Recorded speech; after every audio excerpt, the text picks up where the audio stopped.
the map of Europe. The popular perception, fueled by Roman bias, paints a picture of disorganized, undisciplined masses. We are told of vast, lumbering hordes, lacking the strategic acumen and tactical finesse of the Roman legions. This caricature, however, is a dangerous oversimplification. It ignores the intricate social structures, the sophisticated military organization, and the constant innovation that characterize Germanic warfare. To truly understand the impact of these peoples on the course of history, we must dismantle the myth of the barbarian and delve deeper into the complexities of their world. The term itself, barbarian, originated with the Greeks, later adopted and perfected by the Romans, and served as a convenient label to differentiate and demean all those who lay beyond the pale of their civilization. It was a tool of othering, a means of justifying conquest and control. Within this label, all distinctions blurred and nuanced realities vanished beneath a blanket term that masked the true diversity and resourcefulness of the Germanic tribes. Germanic society was far from the anarchic free-for-all often depicted. It was a society built upon kinship, loyalty, and a complex system of obligations. The basic unit was a sip or clan, which provided mutual protection and support. Larger tribal groupings, often formed through confederations of these sipmen, were led by chieftains and kings, whose power rested not merely on heredity, but also on their ability to command respect and inspire loyalty through demonstrated leadership and martial prowess. The Comitatus, the warband, was a crucial element in Germanic military organization. It was a group of warriors bound to their leader by oath, pledging absolute loyalty in exchange for protection, sustenance, and a share of the spoils of war. This bond was considered sacrosanct, a matter of honor and personal reputation. Cowardice or desertion brought not only shame, but also social ostracism. The Germanic approach to warfare, while seemingly less rigid than Roman military doctrine, was highly adaptable and effective. The shield wall, a dense formation of warriors with overlapping shields, provided a formidable defensive line. But Germanic warfare was not limited to static formations. They were adept at ambushes, raids, and swift, decisive attacks, utilizing their intimate knowledge of the terrain to their advantage. The Roman legions, accustomed to fighting on open ground, often found themselves at a disadvantage in the forests and swamps of Germania. Moreover, the Germanic tribes were quick to learn from their enemies, adapting Roman weapons, tactics, and even siegecraft to their own purposes. They observed Roman strengths, analyzed their weaknesses, and developed countermeasures that often surprised and overwhelmed their adversaries. The barbarian stereotype fails to account for the constant evolution of Germanic societies in response to external pressures, most notably the encroaching Roman Empire. The very act of resistance, the need to defend their territory and way of life, spurred innovation and adaptation. The formation of larger tribal confederations, such as the Marcomanni and the Alemanni, was a direct consequence of the need to coordinate resistance against Roman expansion. These confederations represented a significant step towards larger, more centralized political entities, a trend that would ultimately shape the future of Europe. To dismiss the Germanic warriors as mere barbarians is to ignore their remarkable capacity for adaptation, their resilience in the face of overwhelming odds, and the profound impact they had on the fall of the Roman Empire and the subsequent emergence of a new European order. They were not simply destroyers. They were also builders, innovators, and shapers of history. The myth of the barbarian obscures a more complex and compelling truth, a story of resilience, adaptation, and the enduring power of human agency in the face of seemingly insurmountable odds.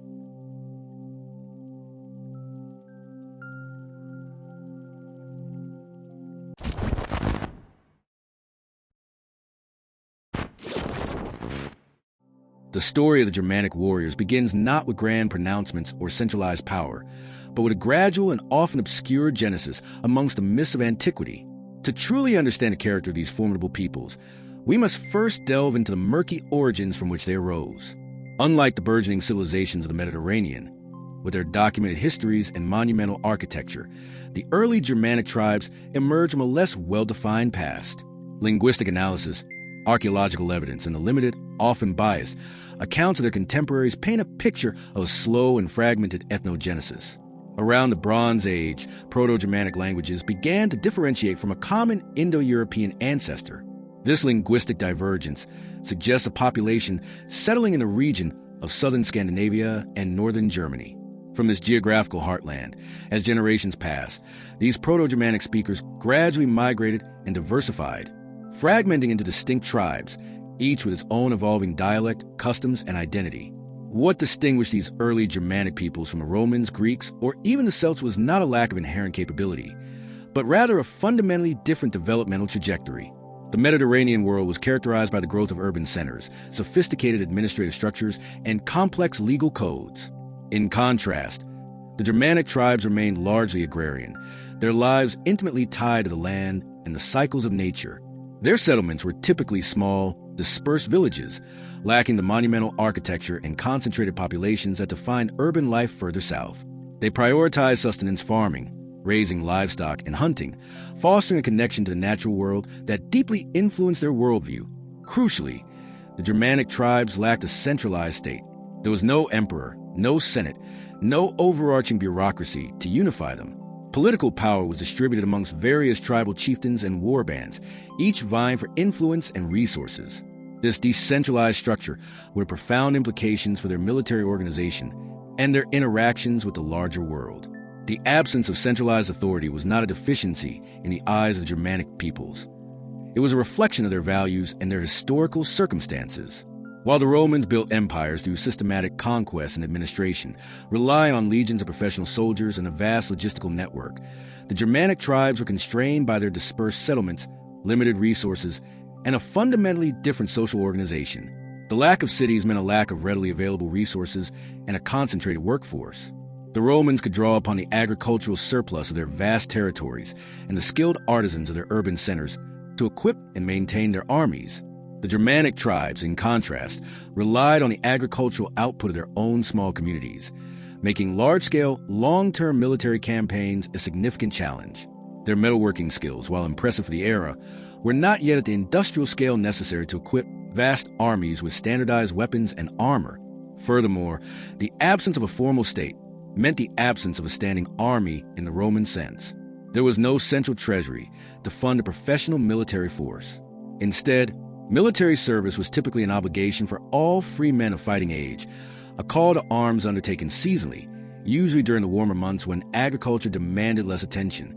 This militia-based system, while capable of producing formidable warriors, was inherently less disciplined and less strategically flexible than the Roman legions.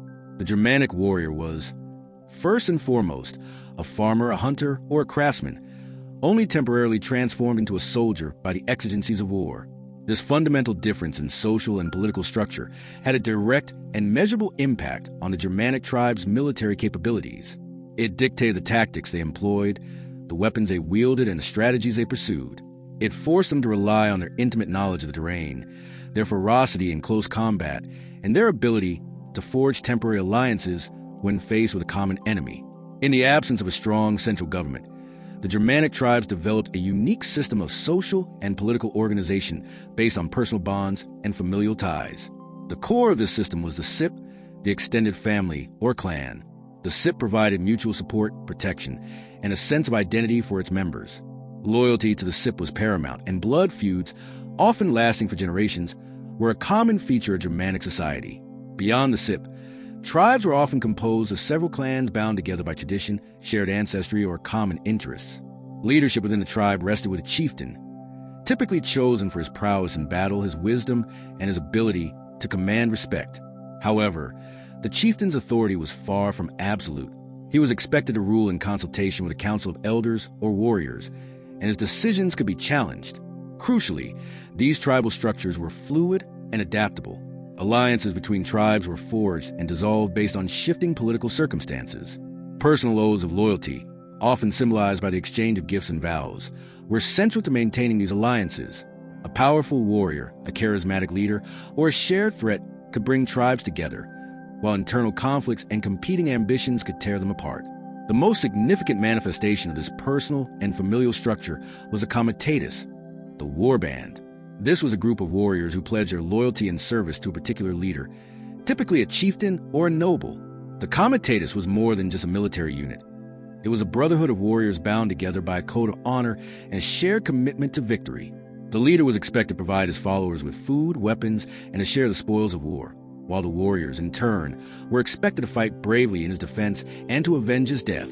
The relationship between the leader and his Comitatus was a deeply personal one, often celebrated in poetry and song, forming the bedrock of Germanic military power. This system of alliances, based on personal relationships and familial obligations, was a key to understanding the Germanic tribes' resilience and their ability to resist the expansion of more centralized powers like the Roman Empire. While they lacked the centralized organization and resources of their adversaries, they possess a remarkable capacity for adaptation, innovation, and fierce loyalty to their kinsmen and their leaders. This unique blend of tribalism, martial prowess, and a deeply ingrained sense of honor would shape the history of Europe for centuries to come.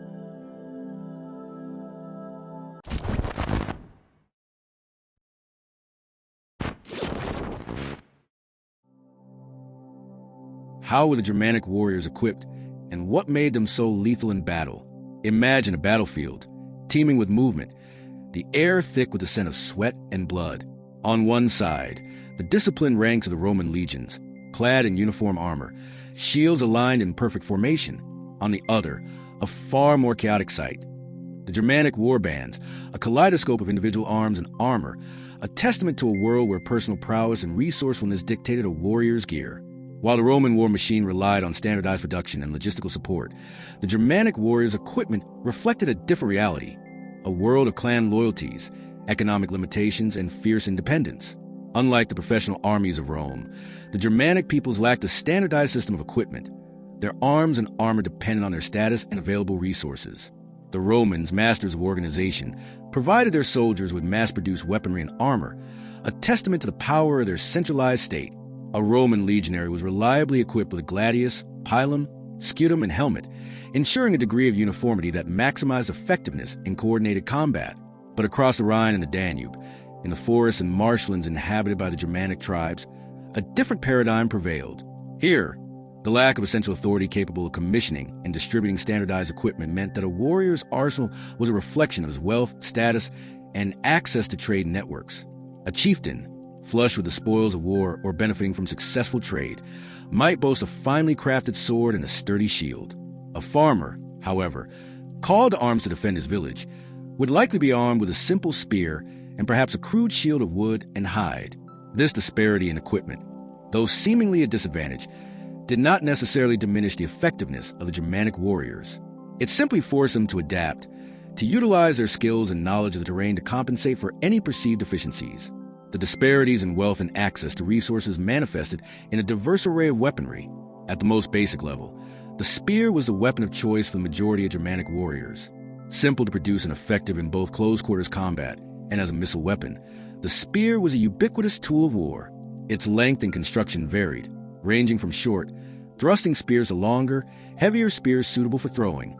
The framea, a long spear with a narrow iron point, was particularly favored, enabling warriors to strike from a greater distance, disrupting enemy formations before engaging in hand-to-hand combat. The effectiveness of the spear in the hands of a skilled warrior should not be underestimated. Literary sources, such as Tacitus, attest to the Germanic people's skill in wielding the spear, describing their ability to throw it with accuracy and force, even from horseback. Beyond the spear, the shield was arguably the most important piece of defensive equipment. Constructed primarily of wood, typically linden or poplar, Germanic shields were often reinforced with iron or bronze rims and bosses.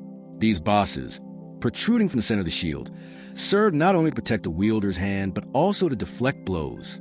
Shield sizes varied, but circular shields, approximately 1 meter in diameter, were common.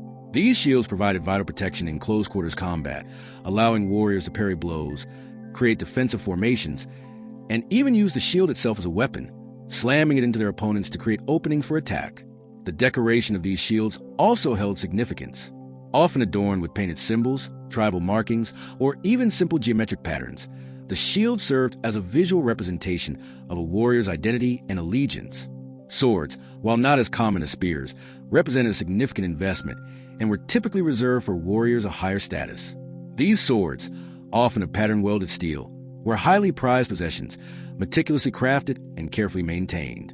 Pattern welding, a complex process involving the layering and twisting of different types of steel, resulted in blades of exceptional strength and flexibility, as well as striking visual patterns. The length and style of Germanic swords varied, but long swords, suitable for both cutting and thrusting, were popular. The hilt and pommel of these swords were often intricately decorated with precious metals, such as gold and silver, further enhancing their value and prestige. Possession of a finely crafted sword was a symbol of power and status, a mark of distinction that set a warrior apart from his peers. While full suits of armor were rare among the Germanic peoples, due to the cost and complexity of their production, some warriors were able to acquire or craft protective gear. Mail armor, consisting of interlocking iron rings, offered a significant degree of protection against slashing and piercing blows. However, the time and skill required to produce mail armor made it a relatively uncommon sight on the battlefield.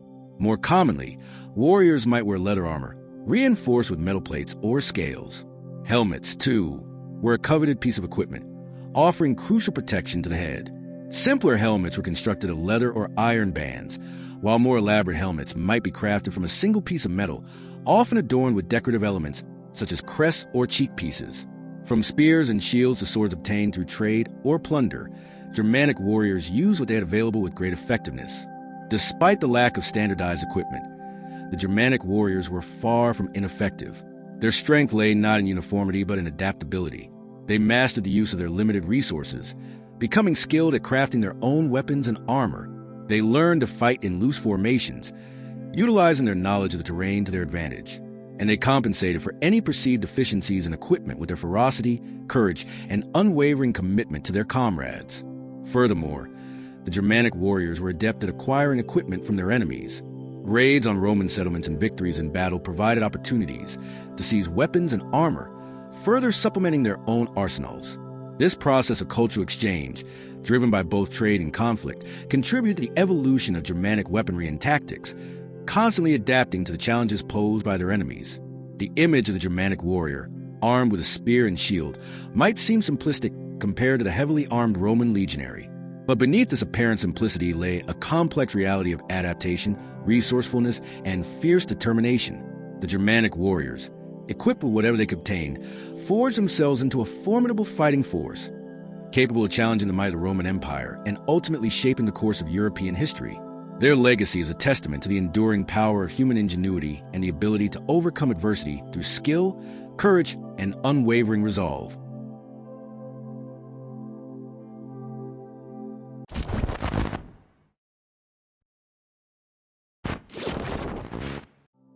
The image of the Germanic warrior charging into battle, a figure both terrifying and awe-inspiring, is ingrained in our collective understanding of early European history. But this romanticized vision often obscures the crucial question. If these were not professional, standing armies in a Roman sense, how did these disparate tribes effectively mobilize and wage war? The answer lies in a complex system of social obligations, tribal alliances, and a war culture deeply embedded in their society. Unlike the legions of Rome, sustained by state resources and bound by professional oaths, the Germanic warbands were born from the fabric of their everyday lives. There were no standardized uniforms, no centralized training academies. The very act of preparing for war was inextricably linked to the rhythms of agriculture, kinship, and religious belief. It was a communal endeavor, a calling to defend their lands, secure resources, or prove their worth. The cornerstone of Germanic military organization was the Gefolgschaft, the warband. This was not simply a military unit. It was a bond of personal loyalty between a war leader, often a charismatic chieftain or a renowned warrior, and his followers. These followers, the Comitatus as Tacitus called them, swore an oath of allegiance, promising to fight alongside their leader, to defend him to death, and to share in the spoils of war. In return, the leader provided protection, sustenance, and prestige. This system fostered intense personal bonds and a fierce commitment to the warband's success, but also inherent limitations. The primary constraint was the decentralized nature of power. Mobilization depended heavily on the strength and influence of individual chieftains. When a threat loomed or an opportunity presented itself, a chieftain would call upon his Gefolgschaft, his personal retinue, to arms. He would then, in turn, reach out to allied tribes and clans, appealing to kinship ties, shared interests, or pre-existing agreements. This process of assembling a larger war host was often slow and cumbersome, relying on messengers traveling between settlements and the persuasive power of the chieftain. Furthermore, the size and composition of the war host varied greatly depending on the circumstances. A small raiding party might consist of a single Gefolgschaft, while a larger campaign could involve several tribes banding together, each contributing their own contingents. This lack of standardization presented logistical challenges, requiring adaptability and resourcefulness on the part of the leaders. Sustaining a large force in the field for extended periods was difficult, often forcing campaigns to be short and decisive, focused on plunder and quick victories. The flexibility inherent in this system, however, was also its strength. Unlike the rigid structure of the Roman army, the Germanic warbands could adapt quickly to changing circumstances. They were adept at ambushes, raids, and guerrilla warfare, using their knowledge of the terrain to their advantage. The fluidity of their organization allowed them to exploit weaknesses in the enemy's defenses and to disappear back into the landscape before a superior force could be brought to bear. The success of a Germanic warband hinged on the quality of its leadership. Chieftains were not simply hereditary rulers. They had earned their position through bravery, strategic acumen, and the ability to inspire loyalty. Their authority rested not on legal mandates, but on consent and respect of their followers. A chieftain who consistently led his warband to victory, who distributed spoils fairly, and who demonstrated personal courage in battle, would command unwavering loyalty. Conversely, a weak or indecisive leader would quickly lose the support of his warriors. Within the larger war host, units were often organized around clan structures. Families and kinship groups fought together, reinforcing the bonds of loyalty and solidarity.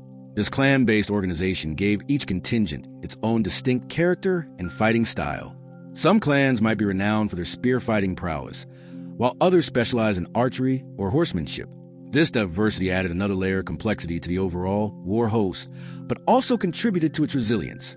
The internal structure of these contingents was far from uniform. Some were highly disciplined and well-drilled, while others were more loosely organized. The degree of organization often depended on the personality of the clan leader and the traditions of the tribe. What united them, however, was a shared sense of identity and a common purpose. They fought not just for their chieftain or their tribe, but for their family, their land, and their way of life. In conclusion, the Germanic military organization was a dynamic and adaptable system, deeply rooted in their social and cultural fabric. While lacking the standardization and centralized control of the professional army, it possessed a unique blend of flexibility, individual initiative, and unwavering loyalty that proved surprisingly effective on the battlefield.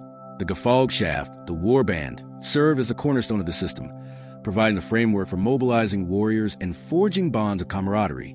And at the heart of it all was a chieftain, whose charisma, skill, and unwavering dedication to his followers were essential for leading them to victory and securing their place in history. The lack of professional armies didn't make them less dangerous, but instead crafted an army born of the people.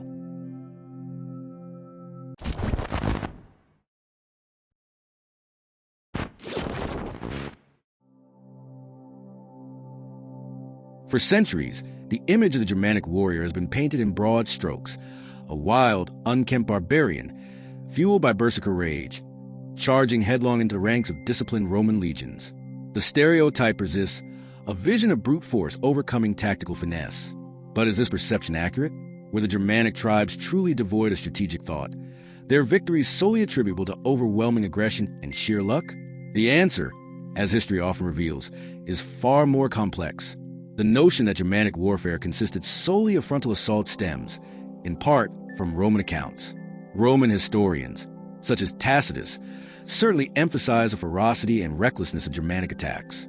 However, these accounts often served a dual purpose: to highlight the perceived barbarity of their enemies and to underscore the superiority of Roman military discipline and civilization. It's crucial to understand that Roman narratives were not always objective. They were crafted to serve Roman political and ideological agendas. While a direct, forceful assault was certainly a component of Germanic battle strategy, it was far from the only tactic employed. To suggest that Germanic warriors relied solely on reckless charges is to ignore a wealth of evidence pointing to a more nuanced and adaptable approach to warfare.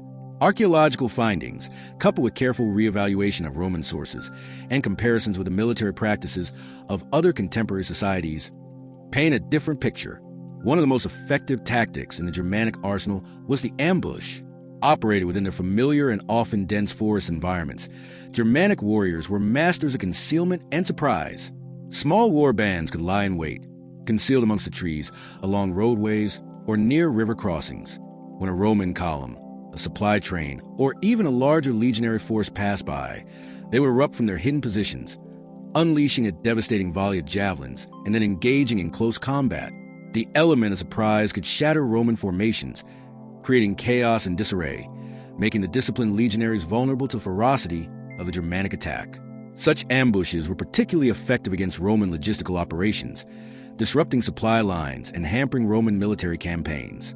Beyond ambushes, The Germanic tribes also demonstrated an understanding of formation warfare, though perhaps not with the same rigid precision as the Romans.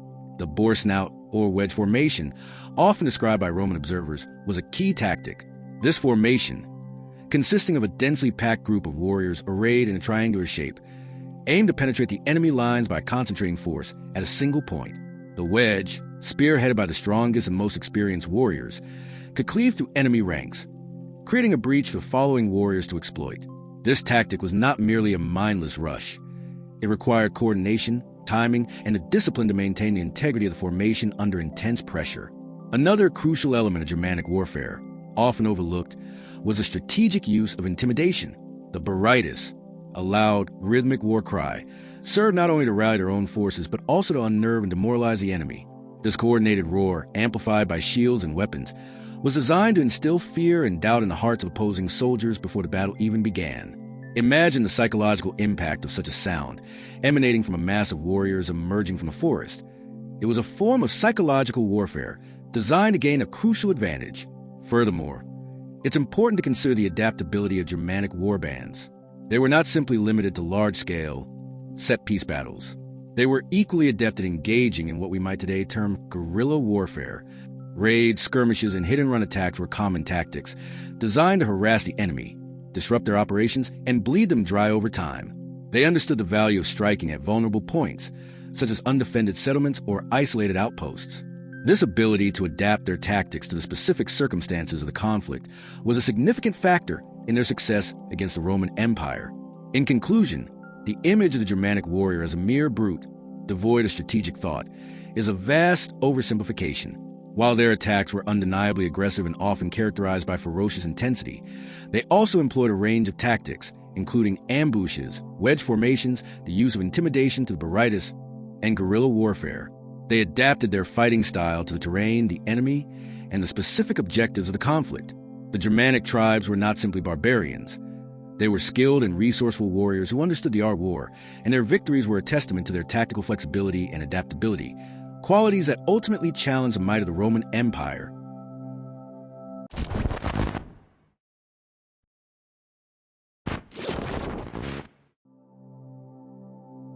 For centuries, the Rhine and Danube rivers served as more than just geographical boundaries. They were the dividing lines between two distinct worlds. The Roman Empire, a bastion of law, order, and unparalleled military might in Germania, a land shrouded in forests, populated by fiercely independent tribes who lived by a code of honor rooted in martial prowess. The relationship between these two civilizations was complex, a volatile blend of violent confrontation, grudging respect, and, ultimately, assimilation. The story of the Germans in Rome is not simply one of conquest and defeat, but a fascinating narrative of cultural exchange and the gradual erosion of established borders, both physical and societal. The initial encounters between Rome and the Germanic tribes were characterized by suspicion and hostility. As the Roman Republic expanded northward, its legions clashed with tribes such as the Cimbri and Teutons in the late 2nd century BC. These early battles were brutal and often resulted in heavy Roman losses, forcing the Republic to implement significant military reforms under Marius. The very word Germanus likely originated as a term of Roman origin, used to differentiate these disparate tribes from the Gauls they had previously encountered. Julius Caesar's campaigns in Gaul brought him into direct contact with the Germanic tribes dwelling east of the Rhine. In his Commentary de Bello Gallico, Caesar paints a picture of the Germans as formidable warriors, renowned for their strength, courage, and unwavering loyalty to their chieftains. While Caesar sought to subdue the Germanic tribes, he also recognized their potential military value. He famously employed Germanic auxiliaries within his legions, leveraging their skills as scouts and shock troops. This marked the beginning of a process that would fundamentally alter the composition of the Roman army.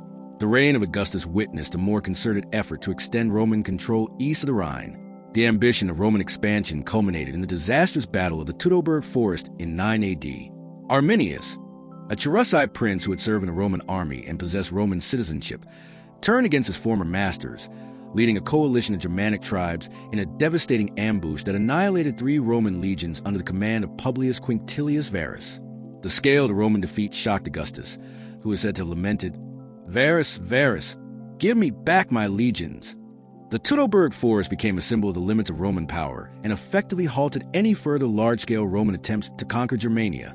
Following the disaster, Rome adopted a more pragmatic approach, focusing on maintaining the Rhine-Danube frontier as a defensive barrier.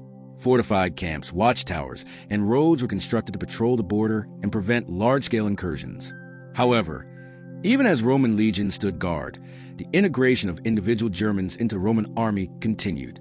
Attracted by the promise of pay, land, and Roman citizenship, many young German men crossed the frontier to enlist in auxiliary units. Over time, these Germanic auxiliaries became an indispensable part of the Roman military machine. They served in specialized units, such as archers, cavalry, and scouts, supplementing the traditional Roman legions. Their fighting skills and knowledge of the terrain were highly valued, and some rose through the ranks to positions of considerable authority. The presence of Germanic soldiers in the legions not only provided a source of manpower, but also introduced new tactics and weaponry, gradually transforming the Roman army from within. The lure of Rome extended beyond military service. Germanic tribes established trade relationships with Roman merchants, exchanging amber, furs, and other raw materials for Roman goods, such as wine, pottery, and metalwork. This exchange fostered cultural contact and facilitated the gradual adoption of Roman customs and technology by some segments of Germanic society. As the Roman Empire weakened in the 4th and 5th centuries AD, the influx of Germanic peoples into Roman territory intensified.